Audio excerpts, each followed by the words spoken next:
Congressman. Ninang, Musta ang papa mo? he's unconscious, but he's fine. That's good to hear.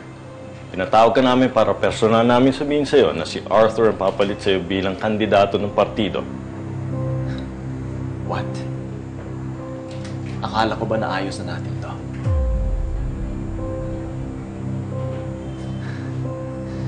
No. No! No! No! Hindi ako papayag. Hindi ko bibitawan ang posisyon ko. For the past 30 years, Aguirre ang nakuupong mayor dito sa bayang to.